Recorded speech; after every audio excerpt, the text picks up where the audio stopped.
Hello, everyone. Grab a blueberry muffin and a latte because we are heading to Maine, USA to listen to The Irresistible Blueberry Bakeshop and Cafe by Mary Simses, read by T.R. Reading Nook. Enjoy. Chapter 1. A Cold Welcome.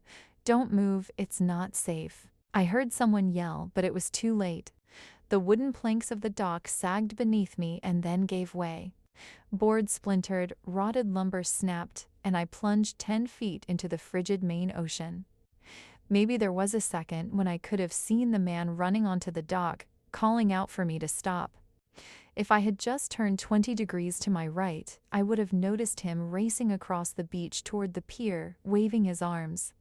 But I had the viewfinder of my Nikon camera pressed against my eye, and I was zooming in on something across the water, a statue of a woman in a ruffled dress holding what appeared to be a bucket of grapes. As I fought my way to the surface, my arms and legs scrambling, my heart banging in my chest, and my teeth chattering from the cold water, I knew I was moving and moving fast. A strong, swift current was spinning me around and pulling me away from the dock. I came to the surface coughing, the sea around me choppy, foamy, full of sand, and I was still moving, heading away from the dock and the beach, waves hitting me, filling my mouth and nose with salt water. My arms and legs began to go numb and I couldn't stop shaking. How could the ocean be so cold at the end of June? I tried to swim against the current, giving the Australian crawl my best effort, kicking as hard as I could and pushing the water away until my limbs ached. I was going into deeper water, the current still moving fast. You used to be a good swimmer when you were at Exeter, I tried to remind myself. You can swim to shore. The little voice in my head was trying to sound confident, but it wasn't working. Panic raced to the ends of my fingers and toes. Something had happened in all those intervening years. Too much time spent sitting at a desk, dealing with legal briefs and acquisitions, time not spent practicing the butterfly stroke. Suddenly, the current that had grabbed me stopped moving. I was surrounded by mounds of black water and foamy whitecaps. In front of me lay the open ocean, dark and infinite. I turned and for a moment I couldn't see anything but more hills of water. Then I bobbed up to the crest of a wave and the dock and beach appeared, far away and tiny. I began the crawl again, aiming toward shore, breathing, stroking, breathing, stroking. It was tough going and my legs felt so heavy. They didn't want to kick any longer. They were just too tired. I stopped and began to tread water, my arms so exhausted I wanted to cry. I felt a searing pain in my chin, and when I touched my face, there was blood on my finger. Something had cut me, probably during the fall. The fall. I didn't even know how it happened.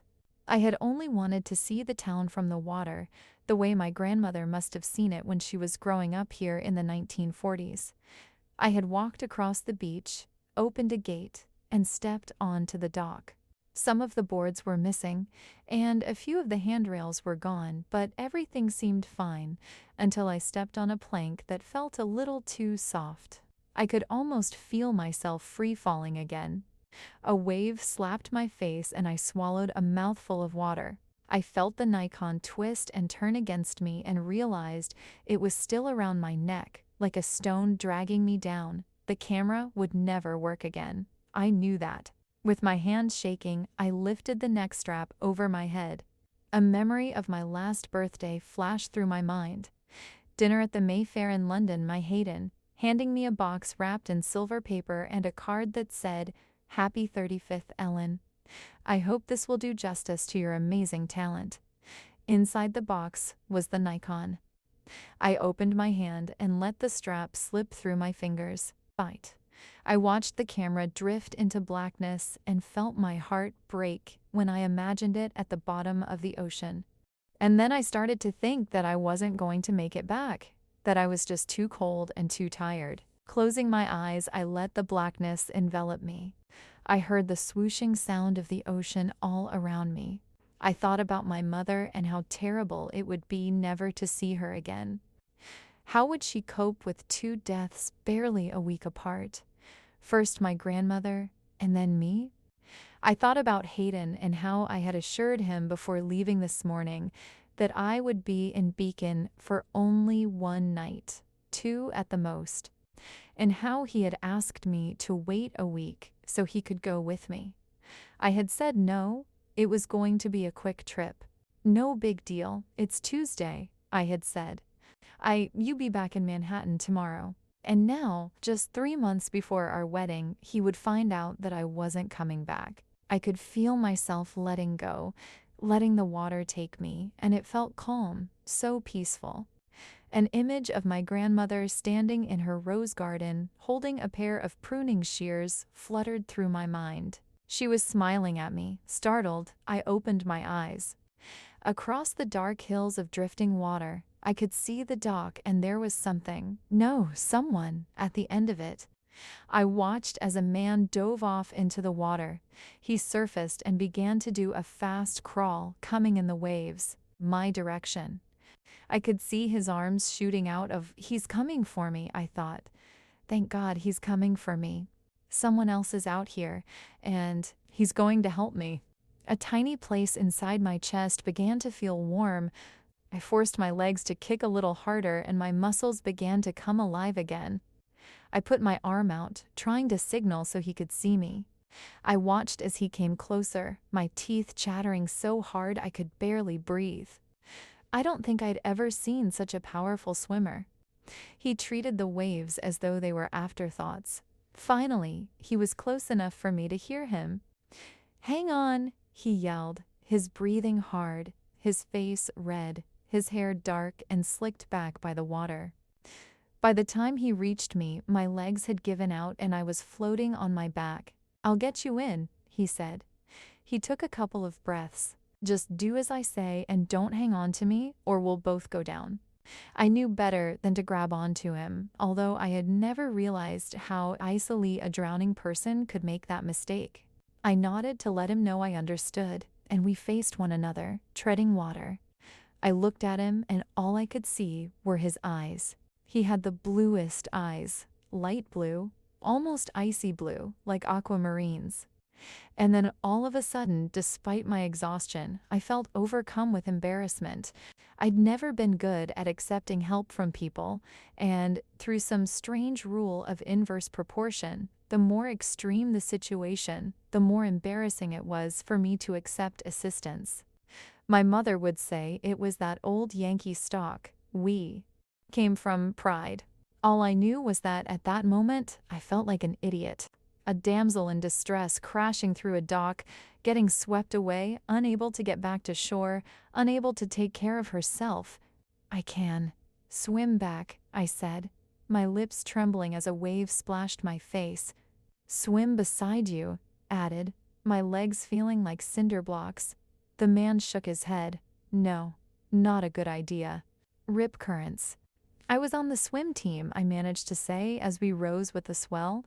My voice was getting raspy. "Prep school," I coughed. "Exeter. We made it to the nationals." He was so close, his arm brushed the top of my leg. "I'll do the swimming right now." He took a few deep breaths. "You do as I say. My name is Roy." "I'm Ellen," I gasped. "Ellen, put your hands on my shoulders." He had broad shoulders, the kind of shoulders that looked like they came from working, not working out. He squinted as he watched me. "No, I'm not doing this," I thought as I continued to drive my numb hands through the water. "I'll go in on my own. Now that I know someone's near me, I can make it." "Thanks," I said. "But I'll put your hands on my shoulders," he said, raising his voice. This time, it wasn't an option. I put my hands on his shoulders. "Now, lie back. Keep your arms straight, spread your legs, and stay that way. I'll do the swimming." I knew of this maneuver, the tired swimmers carry, but I'd never been the tired swimmer. I leaned back, my hair fanning out around me. I felt a spot of tepid sunshine on my face. We bobbed with the waves, our bodies suspended as we floated up and over the crests. Roy positioned himself on top of me, and I hooked my legs around his hips as he instructed. He began to do a heads-up breast stroke, and we were buoyant. I started to relax as I let myself be carried. My head was pressed against his chest. I closed my eyes and felt the muscles contracting under his shirt with each stroke. His legs were long and powerful, kicking like outboard engines in between my legs. His skin smelled of salt and seaweed. I heard each stroke that cut through the water, and I felt the warmth of his body. I opened my eyes and saw that we were moving parallel to the shore. I realized what had happened. I'd been pulled out by a rip current, and in my panic, had failed to realize it. And because of that, I failed to heed the most important rule of rip currents. Don't try to swim against them. Swim parallel to the shore until you've gone around them, and then swim in. Soon we turned and began heading for the beach. I caught a glimpse of some people standing on the shore. We're almost there, I thought, overwhelmed with relief. I couldn't wait to feel the ground under my feet, to know I had stopped drifting through darkness. Once the water was shallow enough for Roy to stand, he picked me up and steadied me, his arms around my back. He was breathing hard. From where my head rested against his chest, I could tell he had to be at least 6'2", a good 8 inches taller than me. "You'll be able to stand here," he said, drops of water falling from his hair. I pushed away gently, taking his hands when he offered them. I put my feet down and stood in the chest-high water. It felt like heaven to touch the sand, to be anchored again to solid ground. Behind me, the ocean swirled and dipped into darkness, but just steps ahead of me, the beach sparkled like a new promise under the late-day sun. I felt my muscles relax, and for a moment, I didn't feel the cold. I felt only the thrill of connection to the world around me. I'm still here, I thought. I'm safe. I'm alive. A giddy feeling began to swell inside me, and I started to laugh.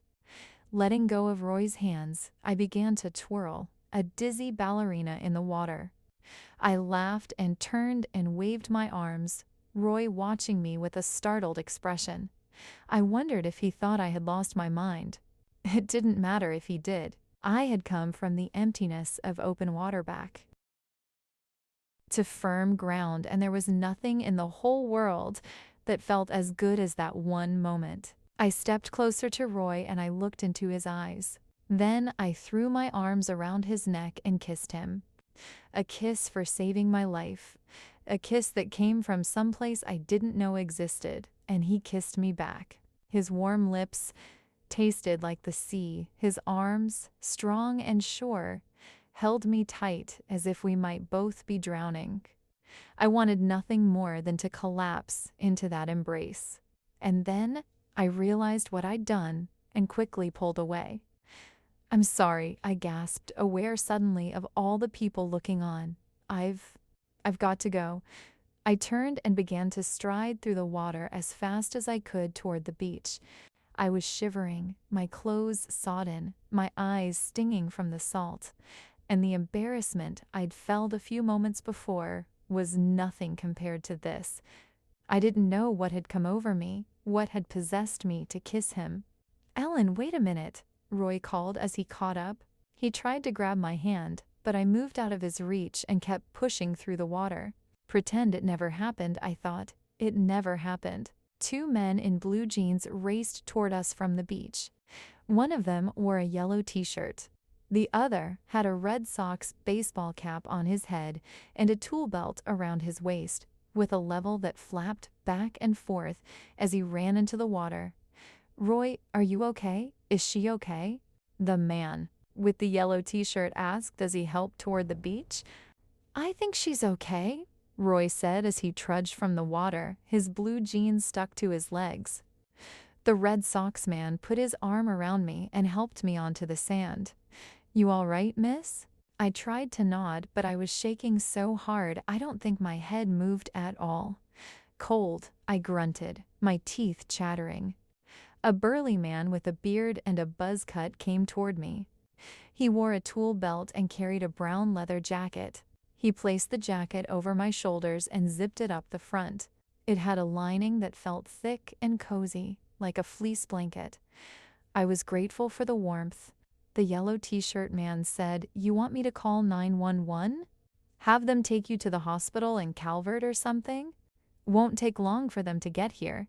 I had no idea where Calvert was, but the last thing I wanted was to check into a hospital where the staff would probably want to call my mother not good, and Hayden worse. "Please," I said, trembling. "I'd just like to get out of here. You home." Roy came over and stood beside me. Oh no, I thought, feeling my cheeks flush with embarrassment. Somebody else needs to take me. I can't go with him. I looked at the other two men, but neither one spoke up. "Come on," Roy said, touching my shoulder. I quickly began walking across the sand. He caught up and then led the way in silence. We went to the far end of the beach, where the dock was, where a house was being built. 3 men were on the roof hammering shingles. I followed Roy to a dirt parking lot in front of the house, and he opened the door of a blue Ford pickup. "Sorry about the mess," he said as he moved a toolbox, a tape measure, a level, and some pencils off the front seat. Tools of the carpenter's trade. The water squished from my clothes as I sat down, and a puddle formed on the rubber floor mat below me. I looked down at my feet, covered in a fine layer of sand. "I don't know what happened out there," I said in a half whisper. One minute I was standing on the dock, and the next I shivered and pulled the jacket collar up around my neck. Roy turned the key and the engine coughed and sputtered and then started. "You're not from around here, are you?" he asked. The dials on the dashboard came to life and the radio glowed with a warm yellow light. I shook my head and mumbled, "No?" "The rip currents can get pretty bad out there," Roy said, "and that dock isn't in good shape. It's lucky I saw you." I closed my eyes against the memory of the current and the dock, but even more against the memory of the kiss. An image of Hayden floated through my mind, his warm smile, that lock of blonde hair that always fell onto his forehead, the little wink he gave me when he liked something. Never tell him what happened. His soft brown eyes, his trusting eyes. "I could, yes, it's lucky," I said. Roy looked at me, and I noticed that he had a couple of tiny wrinkles on his forehead. High eyebrows were dark, but there were a few flecks of gray in them. "Thank you," I said, "for saving me." He glanced through the back window and put the truck in reverse. "Sure." He nodded, shifted into first, and pulled to the end of the dirt lot by the road. We waited while some cars went by. He tapped his fingers on the steering wheel. "You were really something out there. Where did you learn to swim like that?" I said after an awkward moment of silence. Roy's eyebrows shot up. "That's quite a compliment coming from someone who swam in. What was it? The Nationals?" I knew he had to be teasing me, but there was barely a hint of a smile on his face. "Oh, yeah. Well, that was a while ago," I said, as I watched water droplets fall from his hair onto his shirt. His hair was thick and dark and wavy, with a few wisps of gray that only made his overall appearance better. I couldn't help wondering what he would look like in a suit. "So, were you a lifeguard?" I asked. He pulled onto the road. "Nope. So you learned it from—" "Just around," he said with a shrug as he reached out to turn on the heater. I wondered how someone learned to swim like that just around. I put my hands in front of the heating vent. He probably could have been an Olympic contender if he'd trained for it. "So you're staying where?" he asked. "I'm at the Victory Inn," I said, noticing a tiny scar on the side of his nose, just under his left eye. He nodded. "Paula's place. And you're in town for how long?" "Not long," I said. "Not long at all? Well, you should get that cut looked at." "What cut?" I flipped down the visor, but there was no mirror. He pointed to my face. "Your chin." I touched my hand to my chin. There was blood on my fingers. Roy stopped and put on his turn signal. "That could really use a stitch or two. I know a doctor in North Hadama I could take you to." I felt a rush of heat in my face, and I knew my cheeks were bright red. No, I said. "That's not necessary, really." The idea of him taking me to another town to see a doctor was, well, unsettling for some reason. I wasn't going to do it. It's no trouble, he said. He smiled and I noticed he had dimples. I went to school with the guy and I'm sure he'd look, I said, my hands up in protest, my face flushed. I really appreciate your help, but maybe it's best if I just get out here and walk back. It's not far, and I've taken up way too much of your time already. The little lines in his forehead looked deeper now. You're not walking anywhere, he said, as we waited for a car to go by. Didn't mean to get pushy, he added. Just thought you should have. That checked. He touched the side of my face, tilting my chin to get a better look at the cut, and I felt a tremor go through me. It's fine, I said, sitting bolt upright. I'm, leaving tomorrow, I sputtered. And, I'll see my doctor in Manhattan when I get back. Roy shrugged again. Suit yourself, he said as he made a left turn, heading for the Victory Inn. I looked through the window, wondering if I should say something about the kiss, tell him I was sorry. After all, I didn't want him thinking that. I didn't want him thinking anything, said. I'm sorry about what happened back there. He glanced at me, surprised. You don't have to apologize. Rip currents are dangerous. It's easy to get into trouble. No, I didn't mean the rip current, I said as he pulled to the side of the road next to the inn. I meant the other, I couldn't say it. He moved the gear shift to park, sat back in the seat, and ran his hand around the steering wheel. Well, don't worry, he said with a shrug. It was only a kiss. If that was supposed to make me feel better, it didn't. Now I felt insulted, as though it had had no impact on him at all. I blurted out, people in Maine should keep their docks in better condition? I could hear the edge in my voice, but I couldn't stop it. I might have been seriously injured falling through that thing? Roy looked at me, startled. Finally, he said, I'm glad you weren't injured. Talented swimmer like you. And I'm glad I was there to rescue you. He flipped down his visor, the late afternoon sun having filled the front seat of the car with a golden hue. I thought he had to be making fun of me again, but then I saw that his expression was serious. Of course, he said, smiling now, one thing people in Maine can do is read. Now, if you'd read the sign, what was he talking about? People in Maine reading? What sign? Of course I can read, I said, feeling even more defensive now, unable to control my strident tone. I've had 4 years of college and 3 years of law school. I've done plenty of reading. Law school. Roy nodded slowly, as though, oh yes, law school, I said, staring at the side of Hig face. He had a 5 o'clock shadow I might have found attractive in some other circumstance, back in my single days. But right now, he was really getting on my nerves. He turned to me again. So you're a lawyer, yes, I said. And what kind of law do you? Well, do I work in commercial real estate? Aha. He scratched his chin. So, do you know much about trespassing? Well, of course I knew something about trespassing, but it wasn't an area of the law I had many dealings with. Yes, I said, sitting up a little straighter. I know all about trespassing. I'm the firm's expert in the law of trespass. I handle all the trespass cases. A Toyota stopped across from us, and Roy signaled for the driver to go. A trespass expert, he said, raising his eyebrows. Do you have to get an extra degree for that? An extra degree? What a ridiculous question. No, of course you don't have to. I stopped, because the glint in his eye told me this time he was definitely teasing me. Okay, he said. So, with your background, all of your reading, and being a trespass expert and all, why didn't you read the no trespassing sign by the dock? Or if you did read it, why did you go out there anyway? What no trespassing sign was he talking about, and why was he cross-examining me?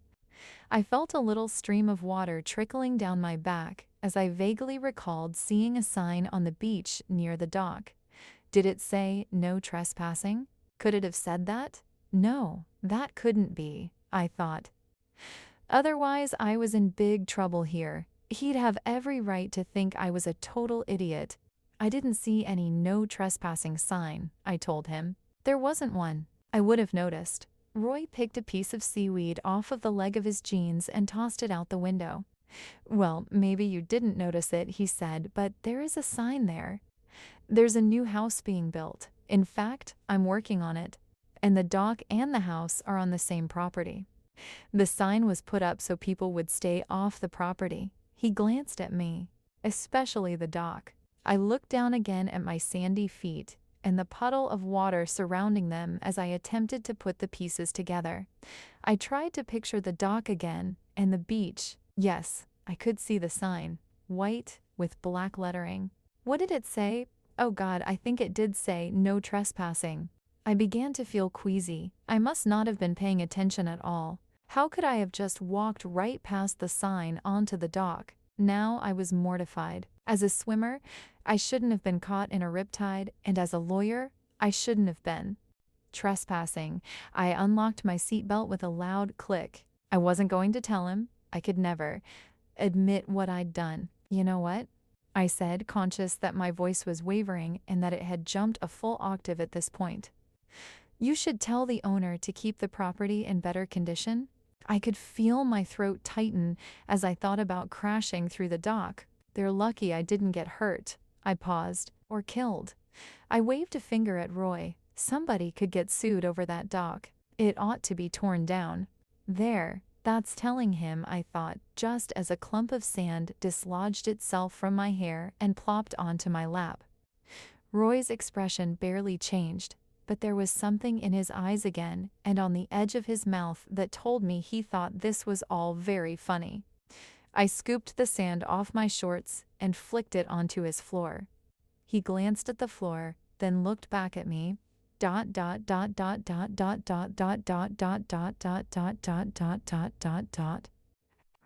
The dock is going to be torn down. That's why, well, the gate's not locked, I said, my chin starting to really burn from the cut. It's supposed to be. Yes. Well, it wasn't. Otherwise, how would I have gotten out there? He looked like he was about to say something, but I barreled on. And another thing. Maybe you should tell the owner to put that no trespassing sign right on the dock and not in the middle of the sand. Great point, I thought. They ought to put it where it really makes sense. He turned to me, and this time there was no mistaking it. He was smiling, a wry little smile that made me feel I'd become the mouse to his cat. Oh, he said. So you did see the sign. Oh my God, I'd let myself fall right into my own trap. The man was obnoxious, detestable, insufferable. I felt the heat behind my eyes and I knew I was about to cry. I wasn't going to let him see that. I opened the car door and jumped out, leaving the seat oozing water. Thanks for the ride, I said, trying to sound tough, so I wouldn't cry. I slammed the door and started up the front walk to the inn. Then I heard Roy calling me. Ellen! Hey, Ellen! He was leaning out the passenger window. His voice sounded serious, and his eyes were solemn. There was no trace of that glint I saw when he was teasing me. All right, I thought. Let him say what he wants to say. I started to walk toward the car.